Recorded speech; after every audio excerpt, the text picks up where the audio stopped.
الرحيم. waaw wér gu yaram ci jaamu yàlla la bokk. الحمد لله رب العالمين والصلاة والسلام على رسول الله صلى الله عليه وسلم. ngi sant yàlla julli ci yonent bi sallallahu alayhi wa sallam. di ñëw rek rapidement ci li imam wax léegi parce que bu ñu demee ci aaya ba xam naa moom dina ci jaaraat li ñu yàlla sante koor dafa am condition yu ci teg mu ne ko minkum maridan aw ala safari kon boog wér moom ala kulli haal c'est primordial pour nga mën a koor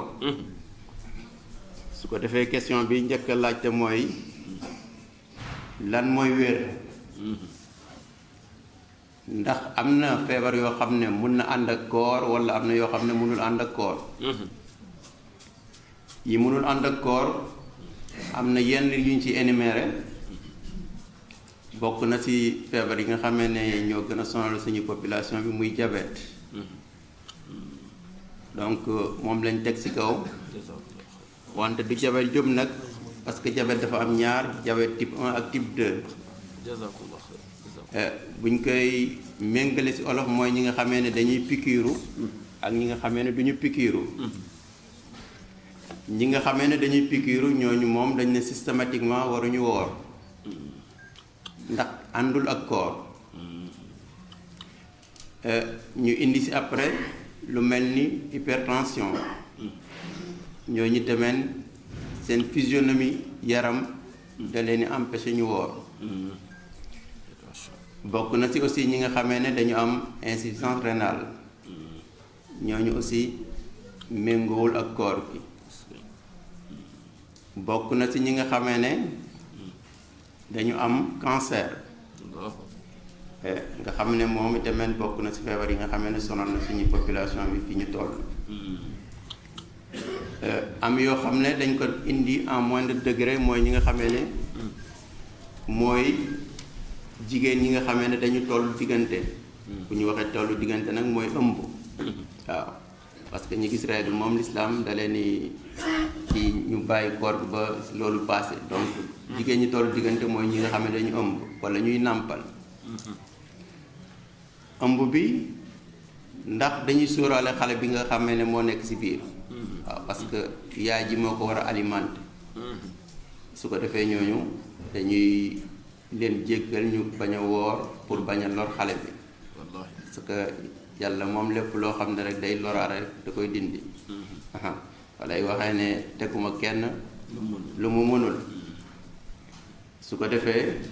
ak ñi nga xamee ne xale yu ndaw yi lañ ñooñu dinañ leen jàngal koor wante bu ñu sentiré ne loof nañ ci bëccëg bi rek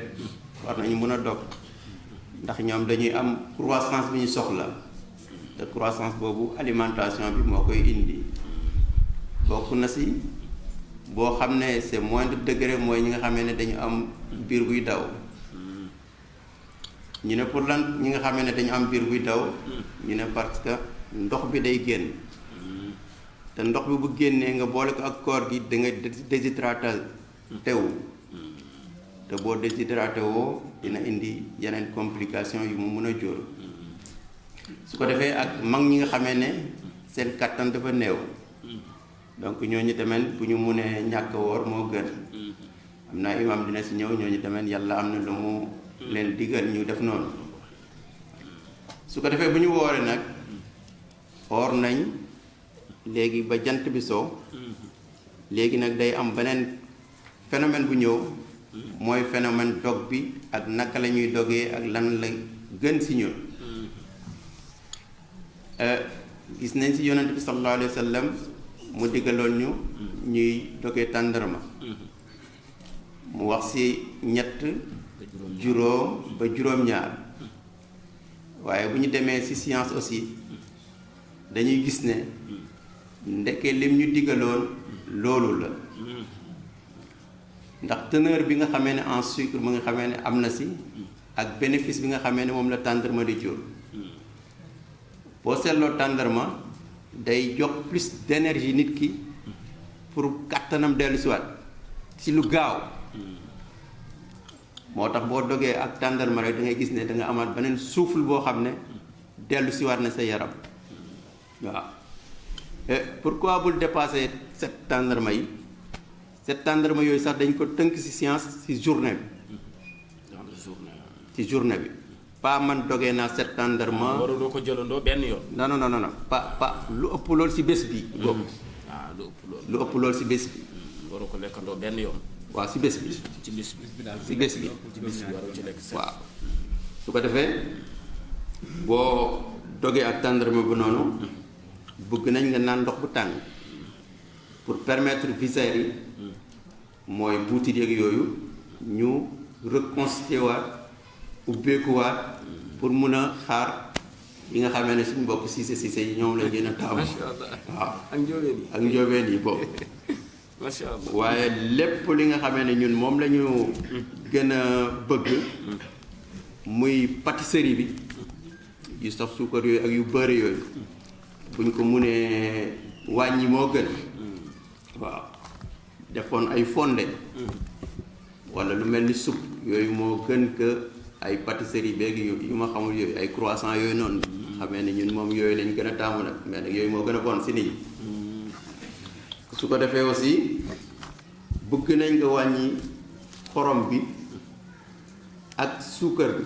parce que moment boobu yaa ngi dugg si guddi gi yaram bi du am le temps bi nga xamee ne moom la war pour brûler loolu su ko defee pour nga mun a jëlaat beneen kii loolu day indi yeneen empêchement. kon teel reer gi moo ci gën. teel reer gi moo gën imaam mu ngi wax ne yonent bi wax na ne or leen ngeen wér parce que koor day permettre yaram bi mu purifier waat parce que le temps 10 mois yi wala 11 mois yi nga xamee ne woorloo day am yu muy condensé waaw léegi nag boo wooree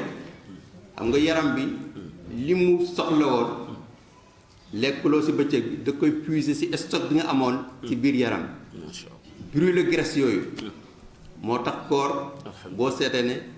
boo wooree rek mooy premier médicament wala mooy premier remède ci doomu aadama bu ñu xamoon loolu ñun dañuy woor de temps en temps du pas li ñuy wax 3 jours chaque mois loolu ngëneel la